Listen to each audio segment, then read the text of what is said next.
এ কবরের যাত্রীরা, ওই আখিরাতের জিন্দেগি শুরু আর কোনোদিন শেষ নাই। ওই জিন্দেগির সম্বল সম্পদ এই দুনিয়া থাকা অবস্থায় কামাই করার পরে তারপর দুনিয়া থেকে বিদায় নিয়ে কবরে যাওয়া লাগবে। দুনিয়ার যে কোনো কাজে তুমি যদি 5-12 ঠকো, আবার ওই কাজের ভিতরে চেষ্টা করলে জিতবার আশা করা যায়। ম্যাজিস্ট্রেট কোর্টে কেস কইরা যদি ঠইরা যাও, আবার জজ কোর্টের ভিতরে আপিল করে জিতবার আশা করা যায়। জজ কোর্টে ঠকলে হাইকোর্টের ভিতরে আপিল কইরা জিতবার আশা করা যায়। হাইকোর্টে ঠকলে সুপ্রিম কোর্ট সিঙ্গেল বেঞ্চ, সেখানে ঠকলে সুপ্রিম কোর্ট ফুল বেঞ্চ, সেখানে ঠকলে প্রেসিডেন্ট কোর্ট, সেখানে ঠকলে আন্তর্জাতিক কোর্ট। এরকম ধাপ বাই ধাপ অনেক আপিলের সুযোগ আছে না নাই?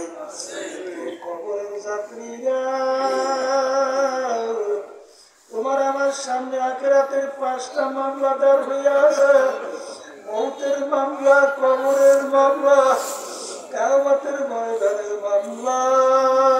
আলহামদুলিল্লাহ নাহমাদুহু ওয়া নাস্তাঈনুহু ওয়া নাস্তাগফিরুহু ওয়া নু'মিনু বিহি ওয়া নাতাওয়াক্কালু আলাইহি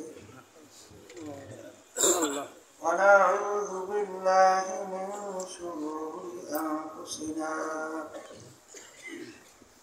من يهده الله فلا مضل له ومن يضلله فلا هادي له ونشهد أن لا إله إلا الله وحده لا شريك له ونشهد أن محمدا عبده ورسوله. أما بعد فأعوذ بالله من الشيطان الرجيم. بسم الله الرحمن الرحيم. يا أيها الذين آمنوا صلوا عليه وسلموا تسليما. اللهم صل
بسم الله الرحمن الرحيم.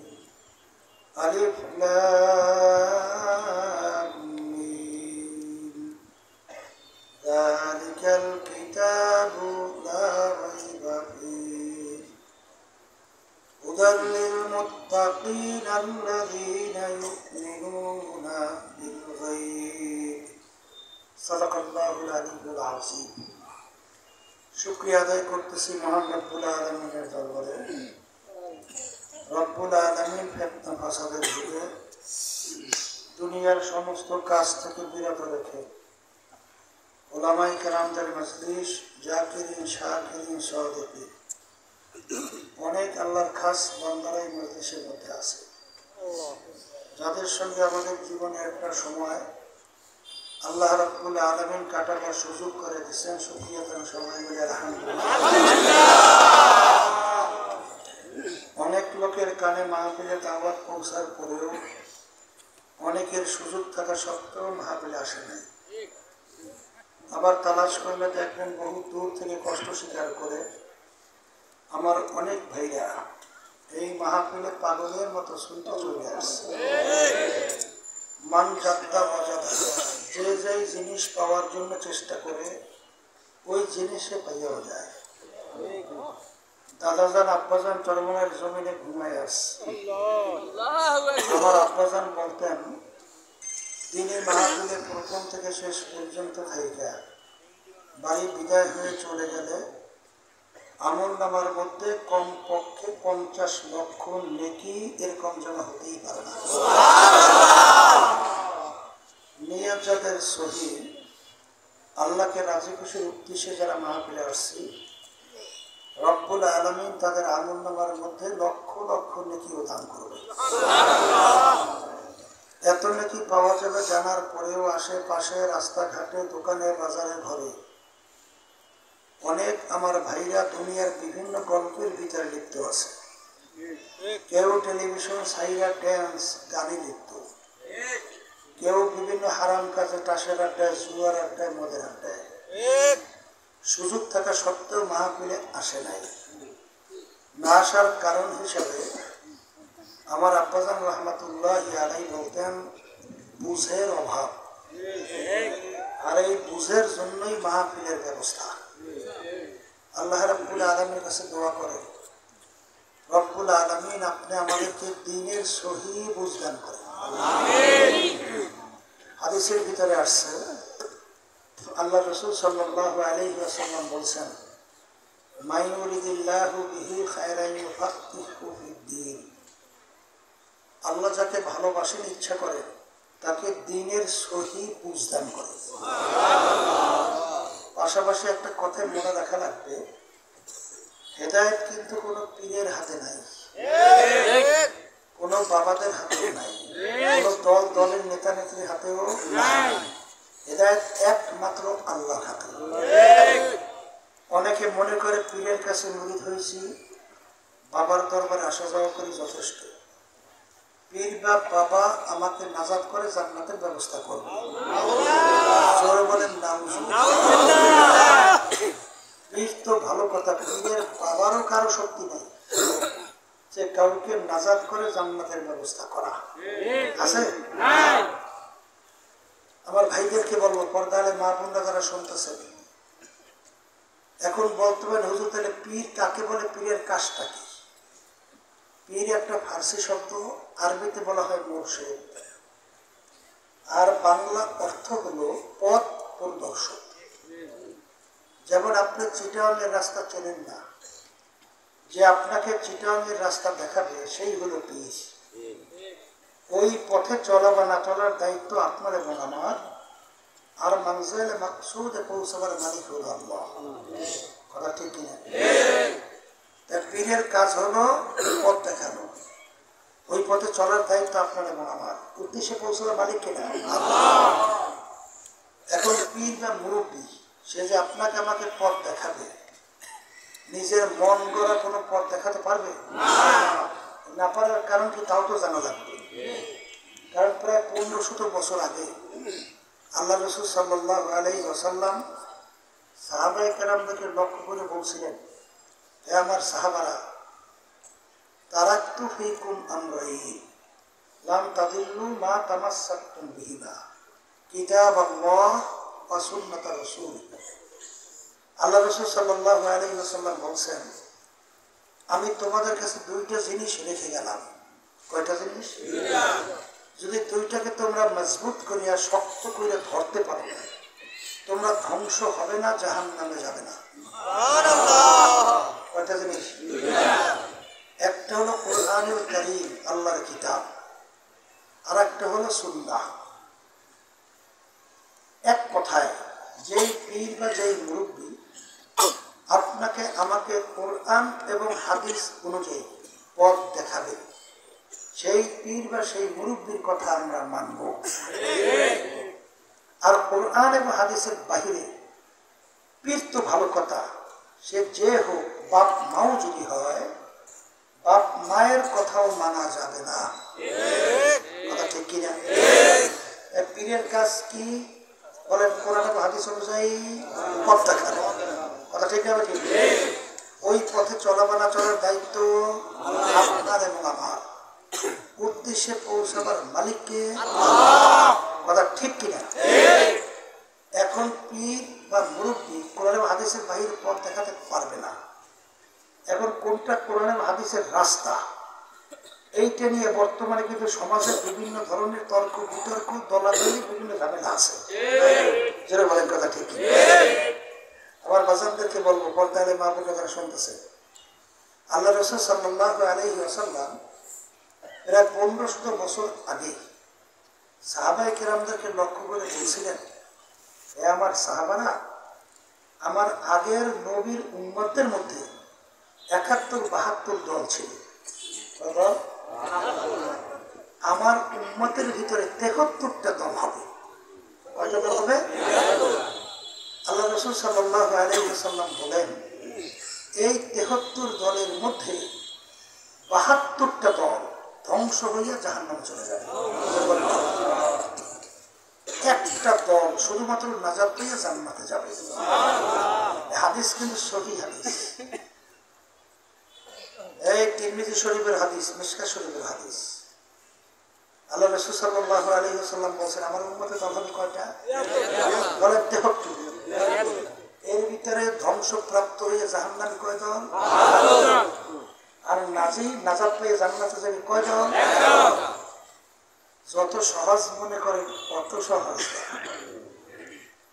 এখন এই আল্লাহ হাবিব বলছেন আমার উম্মতের 73 দল হবে। এটা কিন্তু হিন্দু, খ্রিস্টান, ইহুদি, বৌদ্ধ, অন্যান্য ধর্ম অবলম্বী এই সব মিলে 73 দল তা কিন্তু না। যারা আল্লাহ রসুলকে নবী মানছে, আল্লাহর উপরে ঈমান আনছে, এদের ভিতরে 73 দল হবে। এই 73 দলের ভিতরে 72 দল জাহান্নামী হবে, একটা দল নাজাত পেয়ে জান্নাতি হবে।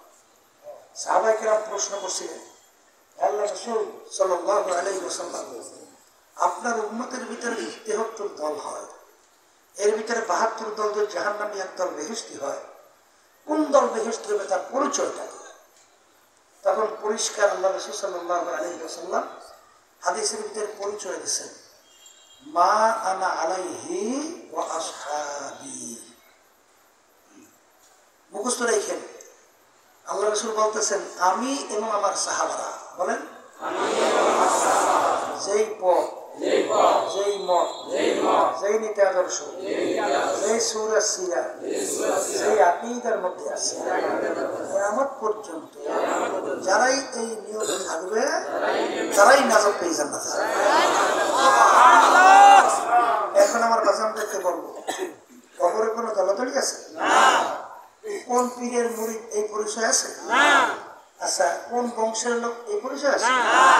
আচ্ছা, কবরে প্রশ্ন কয়টা? তিনটে না? 1 নম্বর প্রশ্ন কি? মান। 2 নম্বর প্রশ্ন ওমা দীনুকা। 3 নম্বর প্রশ্ন কি? ওমান নাবিয়ুকা। এই 3 প্রশ্নের মধ্যে কোথায় কি পাইছে তুমি সরমনের লোক কিনা? না। আসতে পারে না। তুমি জামাতের লোক কিনা? না। সারসিনা? না। জয়পুর? না। রাজারবাগ? না। দেওয়ানবাগ? না। চন্দ্রপাড়া? না। সুরেশ্বর? না। মাইজবান্ডা? না। তাহলে বিএনপির লোক? না। আচ্ছা, তাহলে আওয়ামী লীগের? না। কোন পরিচয় খবরে চলবে না? না। আওয়ামী লীগের পরিচয় দিলে খবরে কিছু বোঝাপড়া হবে না? না। সেখানেও বলে হয় না। আচ্ছা, তাহলে কবরের প্রশ্ন কিন্তু 3টা। তোমার রবকে কোন ধর্মের নিয়ম অনুযায়ী চলিয়ে আমার কাছে আইছো? আর আল্লাহ রাসূলকে দেখাবেন মান হাযার রাজুল, বলো ব্যক্তি কে? এই 3 প্রশ্নের ভিতরে কোথায় সর্বনাই সারসিরা পুরপুরা জলপুর কিছু নাই। যেরকম আছে না। তাইলে 73 দল হবে, 72 দল জাহান্নামী, এক দল বেহেশতি। দলের পিছনে পড়িয়া জাহান্নামের আগুনে জ্বলতেছে কোনো জ্ঞানী না। এখন বলতে পারে যে হুজুর, তাইলে এখন কোন দলটা সাহাবায়ে কেরামের আদর্শে আছে, আমি সেই দলের সঙ্গে তো আমার জড়াই থাকা লাগবে। কথা ঠিক না? এই সাহাবী কাকে বলে? যারা ঈমান সহকারে স্বচক্ষে আল্লাহ রাসূল সাল্লাল্লাহু আলাইহি ওয়াসাল্লামকে দেখছে এবং ঈমান সহকারে দুনিয়া থেকে বিদায় নিয়ে কবরে গেছে। এদেরকে বলে কি? সাহাবী। এই সাহাবায়ে কেরামের সংখ্যা প্রায় ১.৫ থেকে ১.৫ লক্ষের কাছাকাছি। কথা বুঝলেন? ১.৫ লক্ষ থেকে ১.৫ লক্ষের কাছাকাছি। আচ্ছা, সাহাবায়ে কেরাম মানুষ না? আসতে পারে, তাদের ভিতরে ভুল ত্রুটি থাকতে পারে না? আচ্ছা, পারে তো না? এখন আমার বাজানদের এক শ্রেণী কিন্তু বর্তমানে বের হয়েছে, সাহাবায়ে কেরামদের সমালোচনা করে। আমি আমার বাজানদেরকে বলি, সংক্ষেপে বুঝবেন, যারা বিএনপি করে, বিএনপির কোন নেতা যদি অন্যায় করে, বিএনপির লোকদের দায়িত্ব কি? ওইটা মাইক নিয়ে প্রচার করা, আসতে পারে যে ভাই আপনারা কে কোথায় আছেন শোনেন, আমার নেতায় কি অপরাধ করছে একটু শুনিয়ে যান, এটার দায়িত্ব না? তাহলে বিএনপি ঘুমা, এই ছেলেরা খুব আদওয়ালা ছেলে না? খুব আদওয়ালা ভদ্র ছেলে না? এতবার দ্বিতীয় দুনিয়াতে নাই। সাহাবায়ে কেরাম আমাদের মুরব্বী, ধরে না নাউজুবিল্লাহ, তারা অন্যায় করছে, ভুল করছে। আমাদের দায়িত্ব অন্যায়কে ঢাইকা রাখা, প্রকাশ করে বেয়াদব। কথা ঠিক না? ঠিক। এইবার আল্লাহ রাসূল সাল্লাল্লাহু আলাইহি ওয়াসাল্লাম সাহাবায়ে কেরামদের ব্যাপারে বললেন, সুবহানাল্লাহ, এই আমার প্রত্যেকটা সাহাবী কান নুজুম। এখানে একজন সাহাবী না সব সাহাবী? সব সাহাবাদের ব্যাপারে বলছে কি বলে নাই? আমার প্রত্যেকটা সাহাবী এক একটা নক্ষত্রের মতো। নাবিক জাহাজ চালায় সমুদ্রের মধ্যে, যখন সমুদ্রের পথ ঘুরিয়ে যায়, তখন পথ ঠিক করার জন্য তখন তারা ওই নক্ষত্রে ওইটা দেখে পথ ঠিক করে। বলে কথা ঠিক না? ঠিক। আল্লাহ রাসূল সাল্লাল্লাহু আলাইহি ওয়াসাল্লাম বলে, আমার প্রত্যেকটা সাহাবী এক একটা নক্ষত্রের মতো, যে কোনো এক সাহাবীর তোমরা অনুকরণ করবা, এক তাদাইতু। যে কোনো এক সাহাবীর তোমরা অনুসরণ করবা, তোমরা সরল সোজা রাস্তা পাইয়ে জান্নাতে চলে যাবে। আমি বলছেন, আল্লাহ রাসূল সাল্লাল্লাহু আলাইহি ওয়াসাল্লাম বলছেন। একটু আসতে কোন এখন আসেন বাজারদারকে বলবো, শোনেন, আল্লাহ রাসূল সাল্লাল্লাহু আলাইহি ওয়াসাল্লাম বলেন যে যারা নাকি আমার সাহাবায়ে কেরামদেরকে মহব্বত করা, তারা গোয়াকে আমি রাসূলকে মহব্বত করব। আর যারা নাকি আমি রাসূলকে মহব্বত করতে পারছো, কানা মাই আপনি জান্নাহ, এই তারা আমার সঙ্গী হয়ে বেহেশতে যাবা। কথা ঠিক না? ঠিক। এখন আমার ভাইদেরকে বলবো, পর্দালে মা বোনরা যারা শুনতেছে, চরমোনাই বুঝি না, সারসি না বুঝি না, জৈনপুর বুঝি না, এই অন্য কিছু বুঝি না। এই আমাদের দরকার কি? কোরআন এবং হাদিস অনুযায়ী দুনিয়াতে জিন্দেগি চালাইয়া আখিরাতের স্থায়ী জিন্দেগির পর এখান থেকে সম্বল কামাই করে রওনা করতে হবে। যেটা বলেন কথা ঠিক কিনা? এখন আমার বাচ্চাদেরকে বলবো, পর্দারে মা বোনরা যারা শুনতেছে, সাহাবায়ে কেরামদের আমল কি ছিল? আমল বাড়ি কাজ, তাদের ইমানের অবস্থা কেমন ছিল, এইটা আমাদের যাচাই বাছাই করা লাগবে। কথা ঠিক কিনা? মন চাইলেই যেদিকে ইচ্ছা সেদিকে দৌড় দেওয়া যাবে না, কারণ পথের ভিতরে বহু বিপদ আছে। কথা হয় না? অনেক বিপদ আছে। আল্লাহ রাসূল সাল্লাল্লাহু আলাইহি ওয়াসাল্লাম একদিন জমিনের ভিতরে একটা সোজা দাগ দিয়েছেন, আশেপাশে কতগুলো দাগ দিলে সাহাবায়ে কেরামদেরকে বলেন, তোমরা বুঝতে পারছো? হযরত বুঝিনি। বলে সোজা দাগটা সিরাতাল মুস্তাকিম, আর আশেপাশে যে দাগগুলো দেখো সব ভ্রান্ত রাস্তা, সব জাহান্নামের রাস্তা। খবরদার এই সোজা রাস্তা বাদ দিয়ে এদিক ওদিক কেউ ঢুকবো না। কি কথা ঠিক না? ঠিক। এই সাহাবায়ে কেরামদের আমল কেমন ছিল এরা বোঝা লাগবে। শোনেন, এক শ্রেণী আমার বাজানরা আছে, আমলের ভিতরে ঝামেলা করছি না, কোরআন এবং হাদিসের রাস্তা বলছি না, এইটা নিয়ে ঝামেলা আছে না নাই? এক শ্রেণী আমার বাজানরা আছে, এই শোনেন, দাড়ির ব্যাপারে বিভিন্ন ধরনের তারা মন্তব্য করে, বিভিন্ন কথাবার্তা করে, বিভিন্ন আমল করে। ওরা কি করে না? কিন্তু সাহাবায়ে কেরামদের আমল, আল্লাহ রাসূল সাল্লাল্লাহু আলাইহি ওয়াসাল্লামের কওল এবং তার আমল কি ছিল? আল্লাহ রাসূল সাল্লাল্লাহু আলাইহি ওয়াসাল্লাম দাড়ি সম্পর্কে বলছেন, তুলুল লিহইয়া, তোমরা দাড়িকে লম্বা করো, অকাসুর সওয়ারে, মুসকে খাটো করো। কথা ঠিক না? এই ১.৫ লক্ষের মতো সাহাবায়ে কেরাম, একজন সাহাবীও আমরা পাই নাই, শুনি নাই, দেখি নাই এক মুষ্টির উপরে দাড়ি ছাড়ছে বা কামাইছে, একজন সাহাবীর ইতিহাসে নাই, আমরা পাইনি। কথা ঠিক না ঠিক? চুল রাখবেন কেন, এর একটা আমল। কথা ঠিক না ঠিক? ৩ প্রকারের, এক প্রকারের কান্দা পর্যন্ত লম্বা, কানের লতি পর্যন্ত লম্বা, সাউহু সব দিক থেকে মাথার সমান করে দেওয়া, উপরে যতটুকু পাশে অতটুকু সব জায়গায় সমান করে দেওয়া। কথা ঠিক না ঠিক? আচ্ছা, এই হলো সুন্নাত তরিকা চুলের। টুপি রাখবেন কেমনে? হাদিসের ভিতরে আছে বাতহা, অর্থাৎ মিলে থাকা, মাথা গোল না চ্যাপটা, একটা আসতে পারে। আচ্ছা, এখন মাথা যদি গোল হয় তাহলে সব জায়গাতে মিললে থাকতে হইলে বল গোল না চ্যাপটা, তাহলে বল গোল করতে হইলে তালি দেওয়া লাগছে না? আসতে পারে, লাগছে কি লাগে নাই? আচ্ছা, লাগছে। এখন মাথা যেহেতু গোল, হাদিসের ভিতরে আসছে মিলে থাকা লাগবে মাথার সঙ্গে। হ্যাঁ, এখন হাকিমুল উম্মত আশরাফ আলী থানভী রহমাতুল্লাহি আলাইহি তিনি দেখলেন যে মাথার সঙ্গে লাইগে থাকা লাগবে, এই যে আমরা 5 তালি টুপি মাথায় দিয়েই কেন সেটা বলতেছে। তিনি চিন্তা করছেন মাথা গোল, মাথা লাগা লাগবেও থাকা লাগবে, তাহলে তালি না দিলে তো আর গোল করা যায় না। তালি যখন দেবই তাহলে ইসলামের বেনা কয়টা? 5টা। তাহলে 5টাই তালি দেব। ইসলামের মূল ভিত্তি বেনাও ঠিক থাকলো, মনেও থাকলো, আর মাথার সাথে লাইগা সুন্নাত আদায় করলো।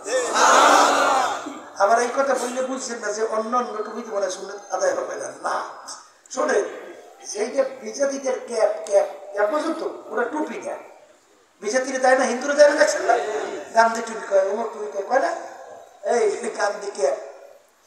বিজাতিদের ওই ধরনের ক্যাপ না হইলে সব টুপি দিয়ে সুন্নাত আদায় হবে। কথা ঠিক না ঠিক? এখন এই জামা গায়ে দেবেন কোন পর্যন্ত? নিসফু সাক। হাদিসের ভিতরে আছে কোন পর্যন্ত? নিসফু সাক। নিসফু সাক কাকে বলে? এই হাঁটু এবং পায়ের গিরা এর মাঝ বরাবর লম্বা সাক বলা হয়। এটা মোটাই হাঁটি থাকে, এটা অর্ধেক পরিমাণ লম্বা করা লাগবে। কথা হুজুর আপনারা গোল করেন কেন, কানিফারা করেন না কেন? গোলজারে সুন্নাতের ভিতরে লেখছেন যে লম্বা যতই হোক জামা, আর যদি ভাড়া হয় তাহলে আর সুন্নাত আদায় হয় না। কারণ আপনি সুন্নতি জামা পরছেন ফরজকে হেফাজতের জন্য না? কথা কয় না?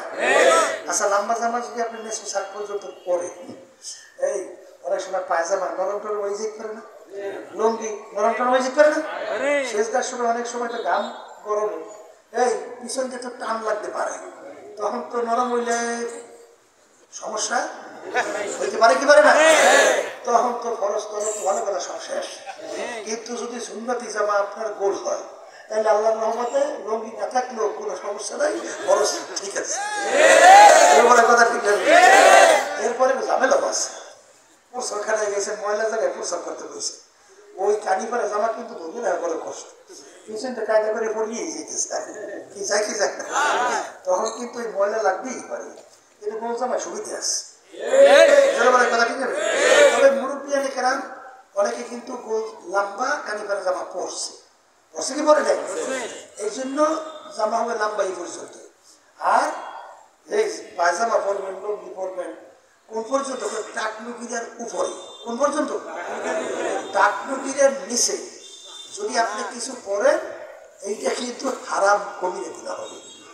কারণ বুখারী শরীফের হাদিসে আসছে, আল্লাহ রাসূল সাল্লাল্লাহু আলাইহি ওয়াসাল্লাম বলছেন 3 প্রকার মানুষের দিকে আল্লাহ রাব্বুল আলামিন তার রহমতের নজরে তাকাইবে না। আবার কর, এর ভিতরে এক প্রকার হলো যারা টাকনু গিরের নিচে কাপড় পরে। নিচে আবার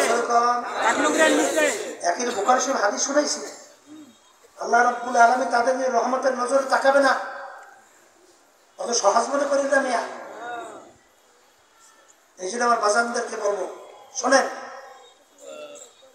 সাহাবাই কেরামদের আমল, একজন সাহাবী কি পাবেন যে তারা 5 ওয়াক্ত নামাজ 4 ওয়াক্ত পড়ছে, 1 ওয়াক্ত ছাড়ছে? আছে? আচ্ছা, সাহাবাই কেরাম ইচ্ছে করে জামাত ছাড়িয়ে দিয়েছে এরকম আছে? কথা বলে জামাতের ব্যাপারে অনেকে কিন্তু গুরুত্ব দেয় না, ঠিক কিনা? পুরুষের জামাতের ব্যাপারে ইমামুল আজম আবু হানিফা রাহমাতুল্লাহ আলাইহি লেখছে, ইচ্ছা করিয়া যদি কেউ জামাত ছাইড়ে দেয়, ইচ্ছা করিয়া, মাকরুহ তাহরিমের গুনাহ হবে। আর সাবির রহমতুল্লাহ আলাইহি তাদের মত হইল, যারা ইচ্ছা করে জামাত ছাইড়ে দেয় নামাজই হবে না। ওমর রাদিয়াল্লাহু তাআলা বলছিলেন যে যারা জামাতে নামাজ পড়তে আসে না, তাদের ঘরে যদি মহিলা এবং ছোট বাচ্চা না থাকতো, তাহলে আমি হুকুম দিতাম তাদের ঘর বাড়ি জ্বালাই দেওয়ার জন্য। কত বড় কঠিন হুকুম জামাতের, কি দরকার আছে না নাই? একজন সাহাবী আপনি পাইবেন যাদের সঙ্গে দেখা দেওয়ার জায়েজ নাই, তাদের সঙ্গে তারা দেখা দিচ্ছে। এই বর্তমানে এই ওয়াজটা কিন্তু বড় কঠিন, শুনতেও কেউ মনে চায় না, অনেকে শুনলে বিরক্ত লাগে, ঠিক না? কিন্তু পর্দা কি ফরজ আমি করছি? কোন আলেম করছে না, কোন পীর করছে না, কোন মুফতি করছে না, কোন মুহাদ্দিস না, আল্লাহ করছে। পর্দা এই ফরজ হুকুম কার? আমরা শুনাই দেব, মানবেন কিনা তা তো জানি না, কথা ঠিক না? আপনি জীবনে 2 রাকাত নফল নামাজ পড়েন নাই, জীবনে 2 রাকাত তাহাজ্জুদের নামাজ পড়েন নাই, এই জন্য আপনার জন্য জাহান্নামের হুকুম যদি 1 সেকেন্ড নাই আছে।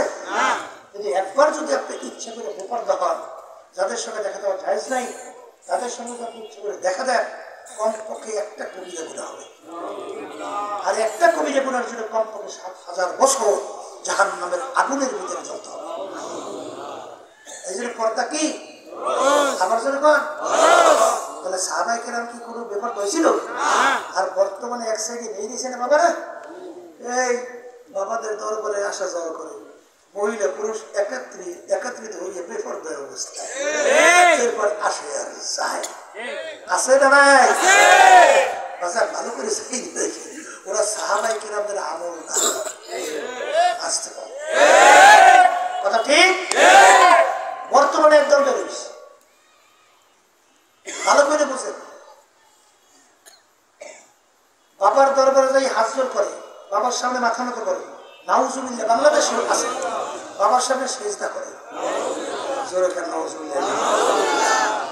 একজন সাহাবায়ে কেরাম পাবেন যে আল্লাহ রাসূলের সামনে হাজর করছে, মাথা নত করছে, সেজদা করছে, পাবেন নাই। বরঞ্চ আমরা কি পাই, এই একটা উটনি আল্লাহ রাসূল সাল্লাল্লাহু আলাইহি ওয়াসাল্লামের সামনে সেজদা করছে, সেজদায় পড়ছে। সাহাবায়ে কেরাম বলতেছেন, আল্লাহ রাসূল সাল্লাল্লাহু আলাইহি ওয়াসাল্লাম উটনি আপনাকে সেজদা করছে, আমরাও আপনাকে সেজদা করতে চাই সম্মানের জন্য। আল্লাহ রাসূল সাল্লাল্লাহু আলাইহি ওয়াসাল্লাম কি উত্তর দেয়? আল্লাহ ছাড়া কারো সামনে মাথা নত করা যাবে না। কি বোঝেন? বর্তমানে একদল বের হয়েছে মাজার পূজা করে, ওই কোন জায়গায় জানি প্রথম দিন মনে হয় বাপেলি গেলাম, এই সব কোথায় হুজুর এই এলাকায় একশো মাজার পূজারি, হুজুর এদের বিরুদ্ধে কিছু কইয়েন না। আমি চিন্তা সেই না করি, এরা তো বিপদ দিয়েছে। কারণ হক জিনিস জানার পরে চুপ থাকা হাওয়া শয়তানুল আখরাস ভিতরে আছে। হক জিনিস জানিয়ে যদি চুপ থাকো, এটা গঙ্গা শয়তান। কি শয়তান? এখন চিন্তা করছি কথা লাগবে, আলহামদুলিল্লাহ বললেই আসছি, কথা বুঝছে। একসাথে বর্তমানে বের হয়েছে, এই বাজারের কাছে যাই, বাবা আমার বাচ্চা নেই, একটা বাচ্চা দেয়, বাবা আমি বড় বিপদে আছি, আমার বিপদ থেকে একটু উদ্ধার করে বাবা। আমি কেস কামারির ভিতরে জর্জরিত, একটু কেস কামারি থেকে একটু পরিত্রাণ পাই, বাবা একটু ব্যবস্থা করে দেন। এই চাঁদপুর, চাঁদপুর কোন জায়গা? ল্যাংটা বাবার মাজার, বুঝলেন? বাবাই বলে আসলে ল্যাংটা। বাজার বানাইছে হাজার হাজার মানুষ দৌড়ে দলে দৌড়ায়। ওসি সাহেব ওই থানার কোন বছর জানি আমার পুরো স্মরণ বাইরে আমার সঙ্গে দুপুরে খানা খাইতেছি। আমি জিজ্ঞাসা ওসি সাহেব ওখানে কি হয়? বলে হুজুর বললেন না, মনকে মন গাজা। গাজা বুঝলে? গাজা বুঝেন নাই? ওই মাদক গাজার নৌকো হলে পাহাড় দিয়ে চলে। গাজার নৌকা চলে কয়? নৌকা চলে পানিতে, আর গাজা লাগবে নৌকা চলে বলে পাহাড়। বুঝেন নাই? বুঝি অর্থাৎ মাথা ঠিক থাকে না। এখন ওর ওই পাহাড়ের উপরে করে পানি আর পানির উপরে করে পাহাড়, কথা ঠিক না? আর কি হয়? হুজুর আর যা হয় ও হুজুর বলার কোনো কায়দা নাই। বুঝলেন তো কি হয়? আচ্ছা, তাই জিজ্ঞাসা করেন যে ব্যাপার কি, আপনার ওখানে দৌড়ান কেন, মানে পাইছেন কি? বললেন না বাবার ভিতরে মাল আছে। বাবার ভিতরে মাল বলে বোঝায় এ কপাল করা, ওর ভিতরে কি মাল যে আছে এত সব বাইরে ল্যাংটা হইলে আর মাল খায় সবই তো বাইরে। এই হল মাল বোঝায় বুঝতে পায় মাল। মাল আছে পেটের মধ্যে গু আর দুধ, আর কি আছে? জনগণের কথা ঠিক না ঠিক? আমি আমার বাজানদেরকে বলবো, এই আল্লাহ রাসূল সাল্লাল্লাহু আলাইহি ওয়াসাল্লাম মদিনা শরীফ রওজা পায় শুয়ে আছে। আল্লাহ হাবিবের রওজার সালাম দেওয়ার জন্য কোটি কোটি মানুষ যায় না? আল্লাহ হাবিবের রওজা পাকে কি হাসিল করা যায়? মাথা মতো সেজদা যায় যায় যায়। তাহলে এমন কোন বাবাটা জ্বালাইল যেই বাবার কবরের সামনে হাত ধরে মাথা মতো সেজদা করা যাবে? ধরে করা যাবে? এই বুঝতে হবে সাহাবায়ে কেরামদের আমল না। এখন বলছেন তো সাহাবায়ে কেরাম আমল না হইলে ৭২ দলে একদম একটু আসতে কম, আমার একটু আসতে কম, ৭২ দলে বলে কথা ঠিক না? আমার রাগ করিলে না, বোঝার চেষ্টা করে। আর যদি ভুল বলি তাহলে বলে হুজুর ভুল বলছে। আর ভুল না যদি ভুলে থাকি কবরে কিন্তু কোনো দলাদলি নেই। যদি কেউ পরিচয় দেয় আমি সর্বনাশ বলি, আর তো কিছু লাগবে না, কোনো কাজ হইবে না। সর্বনাশ তো ভালো কথা। আমি কোরআন বংশের লোক, এই পরিচয় কাজ হবে না। আল্লাহর হাবিবের বংশের লোক, তাও কাজ হবে না। যিনি হইতই আল্লাহ রাসূল সাল্লাল্লাহু আলাইহি ওয়াসাল্লাম দুনিয়া থাকা অবস্থায় তার কলিজার টুকরা সন্তান ফাতেমা রাদিয়াল্লাহু তাআলা আনহা, তার কলিজার টুকরা মেয়ে না, তার দিকে ইঙ্গিত করে বলছিলেন, ইয়া ফাতেমাতু আনকিজি নাফসাকি মিনান নার, হে ফাতেমা দুনিয়ায় থাকা অবস্থায় নিজে আমল করো, জাহান্নামের আগুন থেকে বাঁচো,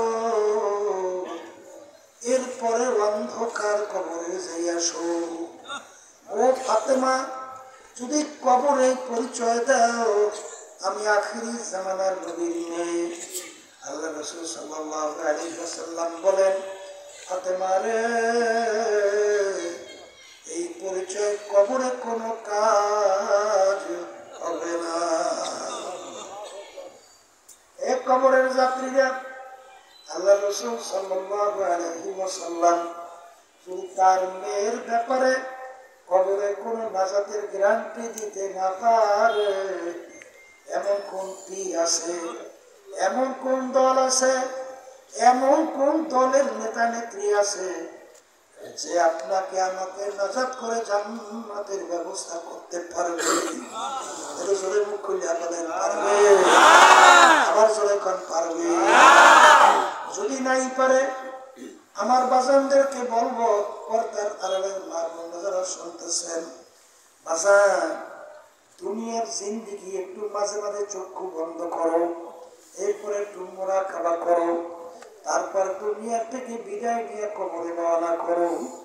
কারণ বাজার দুনিয়ার জিন্দেগি কয়দিন? আল্লাহ রাসূল সাল্লাল্লাহু আলাইহি ওয়াসাল্লাম আলী রাদিয়াল্লাহু তাআলা আনহুকে প্রশ্ন কইরা বলেন, আলী রে,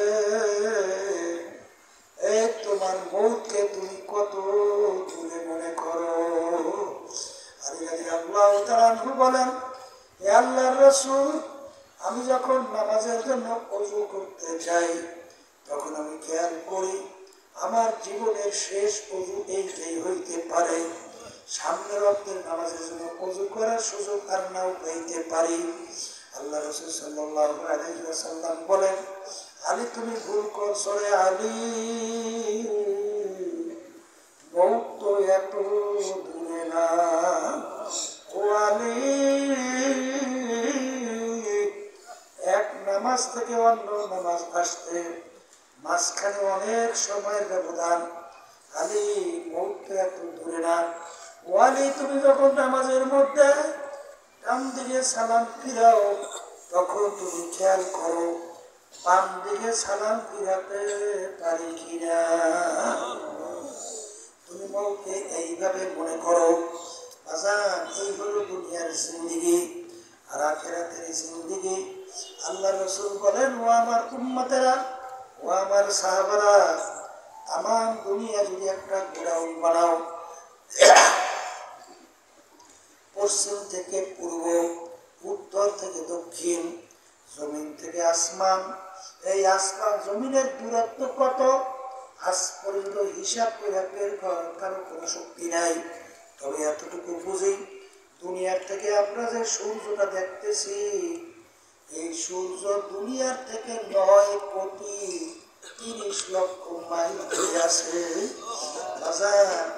এই পুরো জায়গা যদি একটা গোডাউন বানাও আর পুরো গোডাউন যদি সরিষা দিয়ে বইয়ে রাখো, আল্লাহ রাসূল বলেন যে একটা পাখিকে যদি বলে কবুতর পাখি একটা সরিষার দানা খাবা, আবার 500 বছর পর আর একটা সরিষার দানা খাবা, এরকম 500 বছর পর পর একটা একটা সরিষার দানা খাইতে খাইতে তামাম দুনিয়াময় সরিষা একদিন না একদিন শেষ হবে। কিন্তু আল্লাহ রাসূল সাল্লাল্লাহু আলাইহি ওয়াসাল্লাম বলেন, আখিরাতের জিন্দেগি শুরু হবে আর কোনদিন শেষ হবে না। এ কবরের যাত্রীরা, ওই আখিরাতের জিন্দেগি শুরু আর কোনদিন শেষ নাই।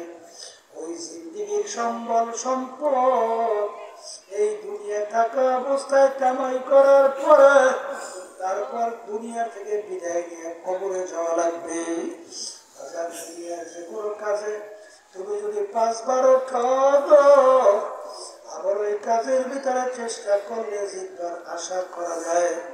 ম্যাজিস্ট্রেট কোর্টে কেস কইরা যদি ঠইরা যাও, আবার জজ কোর্টের ভিতরে আপিল করে জিতবার আশা করা যায়। জজ কোর্টে ঠকলে হাইকোর্টের ভিতরে আপিল কইরা জিতবার আশা করা যায়। হাইকোর্টে ঠকলে সুপ্রিম কোর্ট সিঙ্গেল বেঞ্চ, সেখানে ঠকলে সুপ্রিম কোর্ট ফুল বেঞ্চ, সেখানে ঠকলে প্রেসিডেন্ট কোর্ট, সেখানে ঠকলে আন্তর্জাতিক কোর্ট। এরকম ধাপ বাই ধাপ অনেক আপিলের সুযোগ আছে না নাই? কবরের যাত্রীরা, তোমার আমার সামনে আখিরাতের 5টা মামলা দাঁড় হইয়া আছে। মওতের মামলা, কবরের মামলা, কিয়ামতের ময়দানের মামলা, মিজান পুরসরাতের মামলা। এই মামলায় কইরা বসো আর দ্বিতীয়বার দুনিয়াতে হিসাব আপিল কইরা জিতবার কিন্তু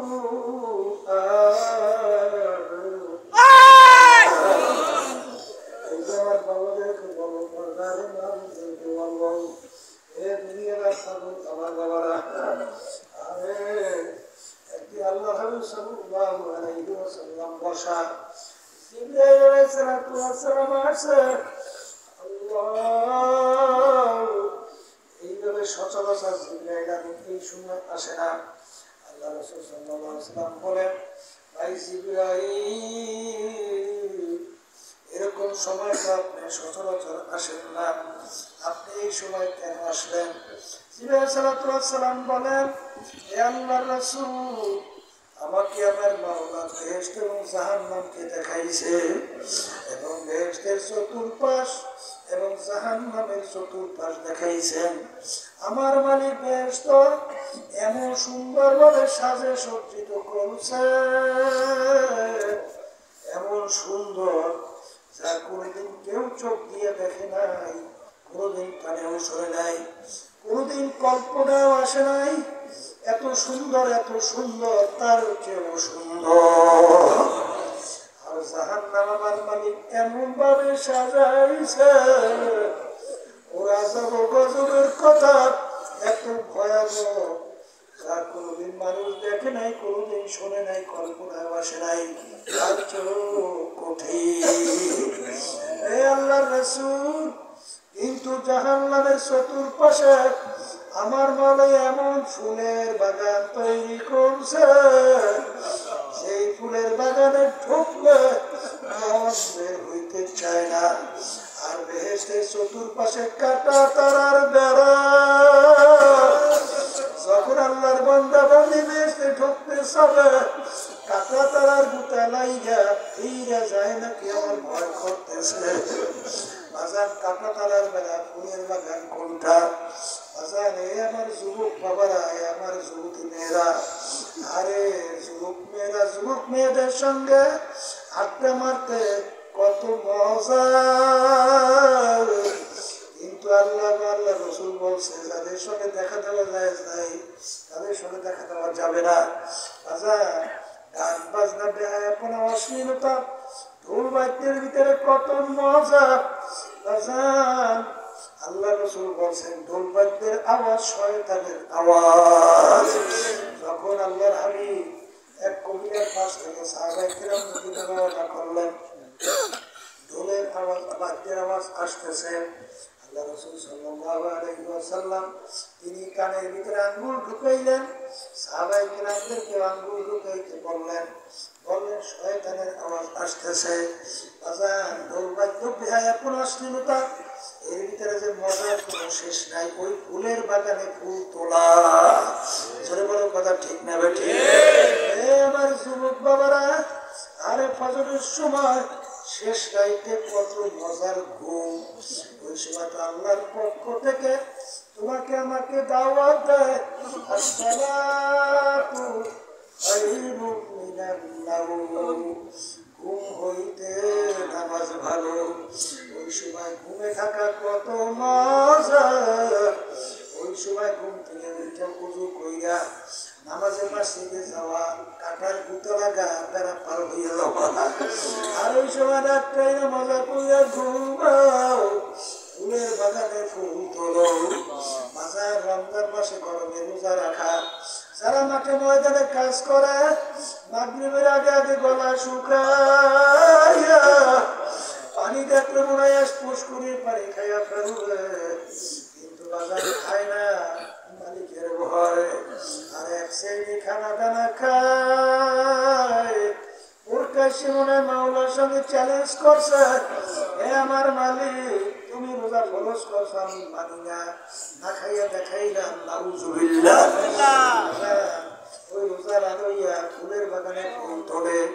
বড় অফিসার, আমার মাওলার ভয়, আমার মাওলার আজমের ভয়, ঘুষ খায় না, সুদ খায় না। আল্লাহর বান্দার আল্লাহ রাসূল সাল্লাল্লাহু আলাইহি ওয়াসাল্লাম বলেন, সেই হারাম মালের যারা রক্ত এবং গোশত তৈরি হবে, তার জায়গা জাহান্নাম ছাড়া হবে না।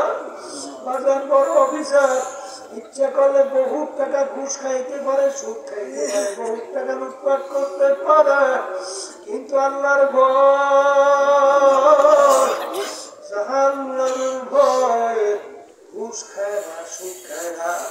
ওদিকে নিচের চাকরিজীবী বাজার কত আনন্দে ঘুষ সুদ খাইয়া একটার পর একটা বিল্ডিং তৈরি করে, গাড়ি বাড়ির কোনো অভাব নাই, ফুলের বাগানে ফুল তোলে। আল্লাহর বান্দারা, পর্দায় নাই মা বোনেরা, আর আজকে বাংলাদেশের প্রতি তাকাইয়া দেখো, আর ইসলামের পক্ষে থাকলে আজকে কত বিপদ, কত মুসিবত। ওখানে আল্লাহর বান্দা বলতেছিল, হুজুর আমি ইসলামের পক্ষে থাকায় আমার দোকানের ভিতরে বিভিন্ন ইয়াবা বিভিন্ন মদরি ঢুকাইয়া দিয়া আমাকে কেস দিয়ে আমাকে পঙ্গুর মতো করিয়া ফেলছে। আরে আর যদি দুনিয়ামুখী আরে মানব রচিত তন্ত্র মন্ত্র তার সঙ্গে জড়াইয়া যদি চলে, কত আরাম, কত ক্ষমতা। অনেক সময় দেখা যায় অমুক দলের সভাপতি আসছে, অমুক দলের সেক্রেটারি আসছে, তাদেরকে একটা মানুষ ভয় পায়। জোরে বড় কথা ঠিক না বেঠে? কিন্তু বাজারদেরকে জিজ্ঞাসা করি, মানুষ মানুষকে কি ভয় পাওয়ার কথা? জোরে কও। মানুষ তো মানুষকে ভয় পাওয়ার কথা না। মানুষ তো ভয় পায় পাগলা কুত্তাকে। কোন কুত্তা? পাগলা কুকুরকে। কিন্তু তোকে কেন ভয় পায়? তাহলে বুঝতে হবে তুই এখন মানুষ নাই, তুই একটা পাগলা কুত্তার চেয়েও খারাপ হয়ে গেছে। বলেন কথা ঠিক ক্ষমতা। আরে ওদিকে অনেক সময় অন্যায় ভাবে মিথ্যা জেল জুলুম দিয়া কত কষ্ট কাটার বেড়ায় যারা পার হয়ে গেল। আমার মালিক তো বলছেন অবশ্যই অবশ্যই তোমাদেরকে আমি পরীক্ষা করবই করব। পরীক্ষায় পাস না করে কেউ বেহেশতে যেতে পারবা না। কিন্তু মনে রাখি এ দুনিয়াদার পাগল, নামাজে তেমন কোনো কষ্ট নাই, রোজায় তেমন কোনো কষ্ট নাই, আজান পর্দা যদি ঠিক মতো করো দেখবার আমি কোনো শেষ নাই। হারাম হালাল তো যদি হালালের ভিতরে চলে শান্তির কোনো শেষ নাই। কিন্তু বাজারে কত চলিলা দেখো আমার মানে কি শান্তি রাখছে। এরকম ভাবে ফুল বাগানে ফুল তুলতে তুলতে খোদানা কাজটা যদি হায়াতের দ্বারা পার হয়, আল্লাহ রাব্বুল আলামিন ডাকবে আজরাইল। আমার বান্দা বান্দিকে আমি বড় শখ করিয়া বানাইছিলাম, আমার হুকুম অনুযায়ী চলবে, সাজাইয়া পরে আমার মেহমানখানা বেহেশতে দেব। কিন্তু ওরা আমার বেহেশত কামাই না করে জাহান্নাম কামাই করছে। জাহান্নাম না দেখাইয়া করিও না। নাফরমান স্বপ্নের মতো দেখবে জাহান্নামের দরজাগুলো টাস টাস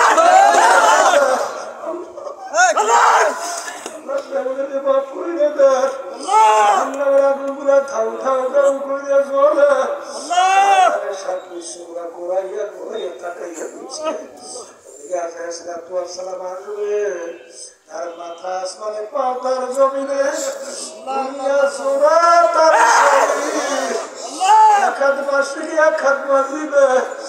আরে নীল রঙের মতো দিঘির মতো দুইটা চক্ষু, সমস্ত শরীরের ভিতরে কালো কালো লম্বা লম্বা কতগুলো ফসলের গুঁড়া দিয়া গুলেছি চক্ষু দিয়ে বড়াই বলবো খাবে। দুনিয়ার ভিতরে স্বাধীনতা পাইয়া আমার মালিকের সমস্ত নেমত ভোগ করিয়া আমার মালিকের হুকুম মানো না। ফুল বাগানে ফুল এখন আমার মালিকের হুকুম হয়ে গেছে তোকে ধৈর্য নেওয়ার জন্য। এই কথাগুলো বলার সঙ্গে সঙ্গে রুহু তো না পারলে 360টার মাকামের ভিতরে ফলাফলি করবে। সালাম খপ করে ধৈর্য এমন ভাবে টান মারবে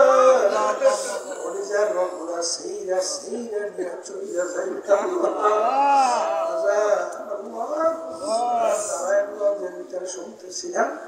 একজন আমাকে বলতেছিল, হুজুর একটা লোক খারাপ প্রকৃতির ছিল, হুজুর যখন মৌতের সময় আসলো এমন ভাবে জ্বালা শুরু হয়ে গেল, বিছানা থেকে একবার লাফাই উপরের দিকে উঠে ঠাস করে পড়ে আবার লাফাই উঠে আবার ঠাস করে পড়ে এরকম করতে করতে উঠে বের হইয়া গেল। পরে দেখা গেল পরিবার একটা অংশ সেইরা মুখের ভিতরে চলে আসে। কত আল্লাহ আমার আব্বাজান রহমাতুল্লাহ আলাইহি ইন্তেকালের সময় আমি সামনে বসে কথা বলতে আছি, আব্বাজান বসা আমার সাথে কথা বলতে আছে। হঠাৎ দেখে চক্ষু ধরে আসতে বুঝা একটা হাত সামনে বিছানার উপরে রাখলো, রাখার পরে বসা অবস্থায় মাথার একটু নিচে দিয়ে নামায় ওদিকে দেখি জবানটা চালু হয়ে গেছে। আমি ডান হাতটা মাথার পিছনে রাইখা আস্তে আল্লাহর কুতুব দিয়ে শোয়াইয়া দিলাম। এরপর দেখি আল্লাহর কুতুব আর দুনিয়াতে না।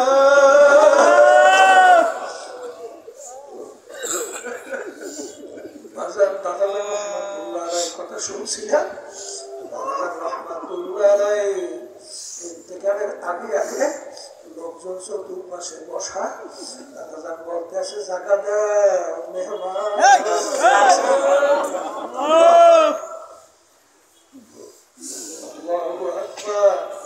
এরপর দাদা রহমাতুল্লাহ সামনে হাত বাড়াইয়ে দিয়েছে, সামনে হাত বাড়াইয়ে দিয়ে একটু মিসকি হার দিয়েছে। এরপরে দেখা যায় আল্লাহ কুতুবার দুনিয়াতে না। দুনিয়াদার পাগল আমার বাবারা,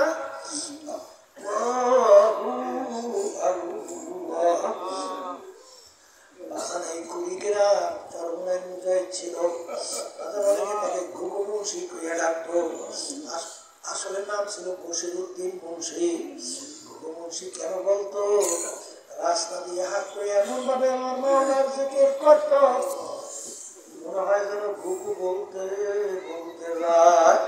তিনি দুনিয়া থেকে বিদায় নিয়ে কবরে যাওয়ার পরে ৩২ বছর পরে নদীর ভাঙ্গলে যখন তার কবর ভাঙিয়া গেল, ৩২ বছর পরে কাপড়ের কাপড় সহ লাশ তাজা অনেক জাতীয় পত্রিকায় ছবি সহ দিয়ে দিছিল। কে কে দেখছেন? হাঁটু দিয়ে দেখান তো, দেখে কত মানুষ দেখছে। কাপড়ের কাপড় সহ মার্কিন কাপড় গায়ে লাগানো, মাটির সঙ্গে কাপড়টা লাগিয়ে রয়েছে। ৩২ বছরের কাপড়েরও কিছু হয় না।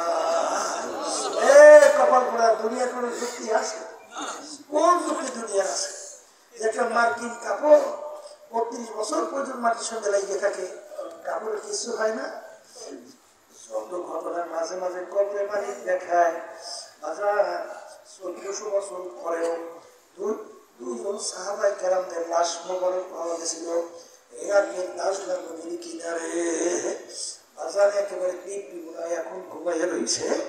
আমির হামজা রাদিয়াল্লাহু তাআলা আনহু শাহাদাত বরণ করার প্রায় ৫০ বছর পরে তার লাশ মোবারক বের হয়ে আসছে, এখন মাত্র ঘুমাইয়া রয়েছে। মাঝে মাঝে আমার মালিক দেখায় তাদের কবরে কাপড়ের কাপড় সহ লাশ তাজা। নেককার পরহেজগার আল্লাহওয়ালা ছাড়া দেখা যায় না। কত কবরে আগুন দেখা যায়, সাপ দেখা যায়, কত কবরে নাফরমানের চেহারা শুয়ারের চেহারা হইয়া পড়িয়া আছে, কত নাফরমানের জিহ্বার টাইনের আবিষ্কার পর্যন্ত ঝুলাইয়া রাখছে। যত দুর্ঘটনা মাঝে মাঝে কবরে দেখা যায়। বেনামাজি, হারামখোর, সুদখোর, ঘুষখোর, জালেম, মিথ্যাবাজ, বেপরদায় সলিমরা ছাড়া কিন্তু দেখা যায় না। এই আমার ভাইদেরকে বলবো, পর্দারে মা বোনদেরকে বলবো, দুনিয়ার যে কোনো একটা কাজে সময় থাকে, তারিখ থাকে, কিন্তু তোমার আমার মৌতের কোনো সময়ও নাই, তারিখও নাই। কখন কোন সময় কিভাবে রওনা করা লাগবে, এই জন্য আমার বাজানদেরকে বলবো, পর্দারে মা বোনদেরকে বলবো, আমার মালিক বড় দয়ার মাওলা, বড় মায়ার মাওলা। তুমি আমার মালিকের কাছে মাপ চাওয়ার মতো চাইতে পারো, আমার মালিক শুধু মাপ করবেন তাই না, গুনাহকে নেকের দ্বারা পরিবর্তন কইরা দিবে। কবরের যাত্রীরা আজকে অনেকে বিভিন্ন দলের নেতা নেত্রীর পিছনে পড়ছো, হারে কই আল্লাহর হুকুম নবীর তরিকা অনুযায়ী চলতে পারেন না। আমি কোরআনুল কারীম থেকে শুনে রাইখা যাই, রব্বুল আলামিন কোরআনুল কারীমের ভিতরে বলছেন, ইয়াউমা নাদউ কুল্লা উনাসিন বিইমানিহিম কিয়ামতের ময়দানে আমার মালিক প্রত্যেকটা মানুষকে তার দলের নেতা নেত্রীর সঙ্গে ডাকবে। আমার মালিক বলবে তোর দলের নেতা নেত্রী যেদিকে যায় ওদের পিছনে পিছনে সেই দিকে এক কথায় তোমার নেতা নেত্রী যেখানে জায়গা আল্লাহ বলছেন তোরও সেইখানে জায়গা। আমাদেরকে বলবো আমি আপনাদের জন্য দোয়া করি, আমিও দোয়া চাই মালিক যেন আমাদেরকে আল্লাহর খাস বান্দা পর্দারে মা আমাদেরকে খাস বান্দি বানাইয়া তারপর যেন কবরে ডাকবে। আল্লাহ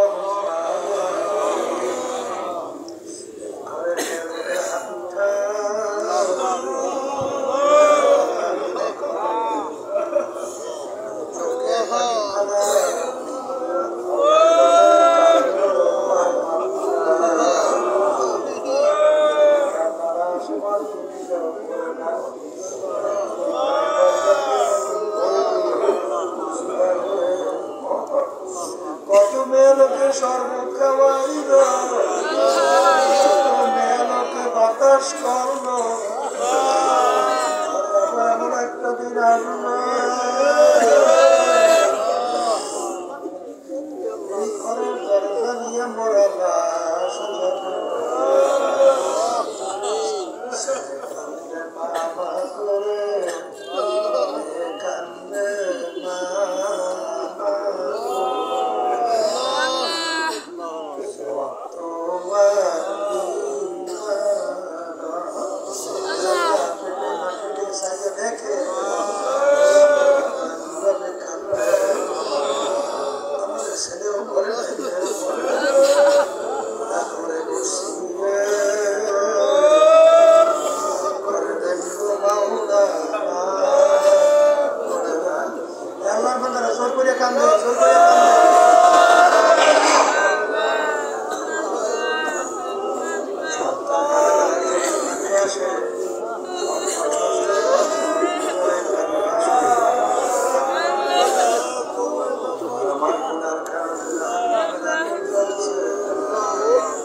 ধ্বংস করে দেয়।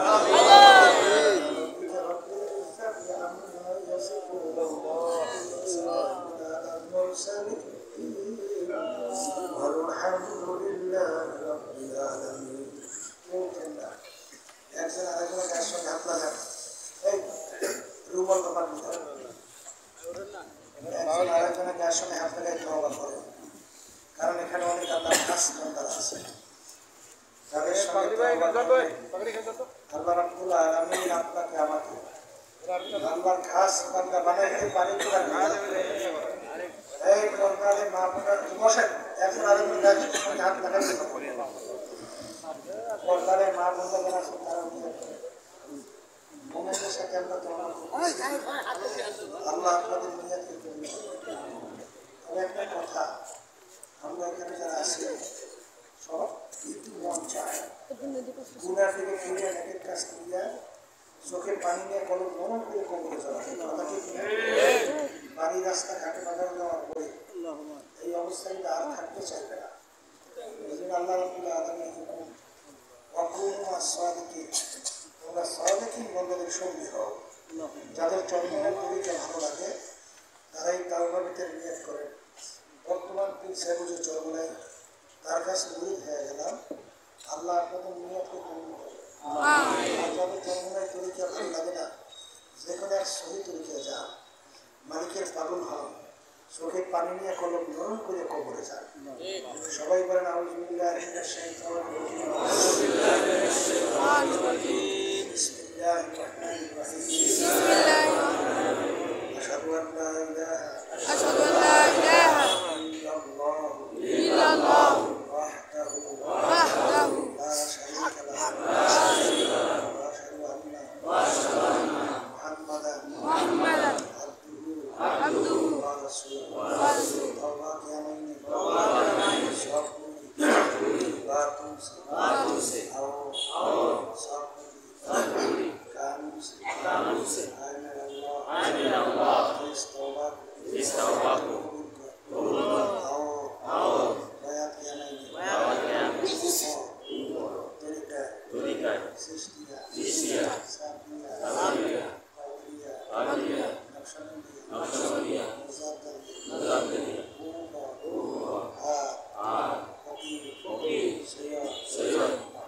Muhammad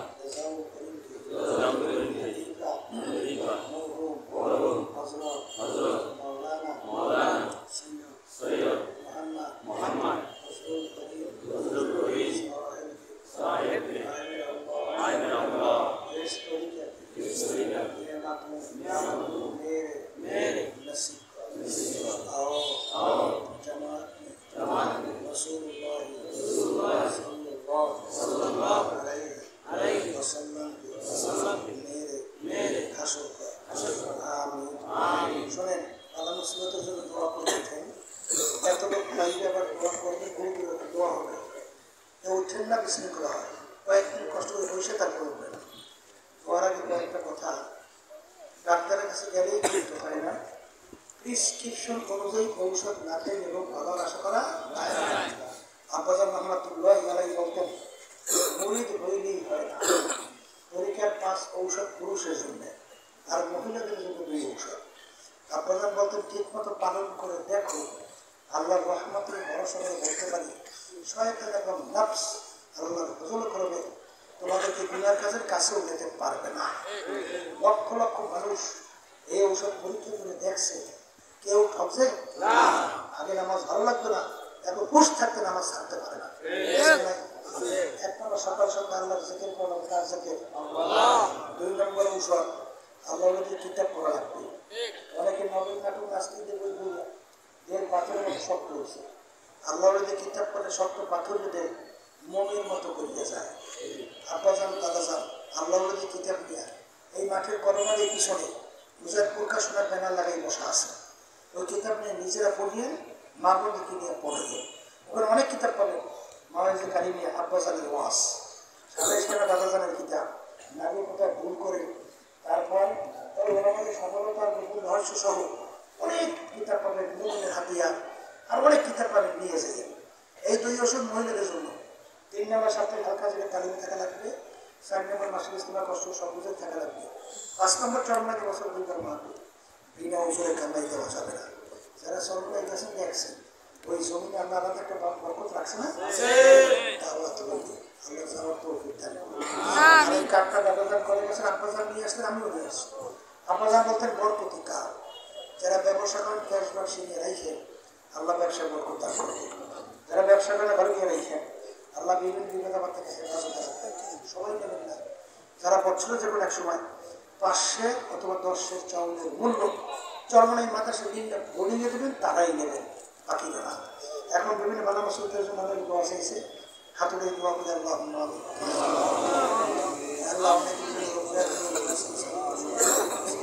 আমাদের সবাই রোগের সুস্থ করে দেন। আল্লাহ কে করে হাত করছে জানি না, সবাই দেবেন আল্লাহ আমাদের সবাই কামের উপরে হালাল বরকত দান করুন।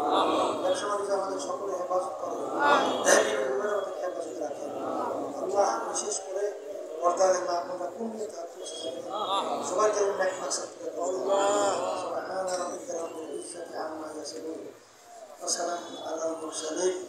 আলহামদুলিল্লাহ রাব্বিল আলামিন। যারা দেখা করবেন ডান দিক থেকে বাম দিকে যাবেন।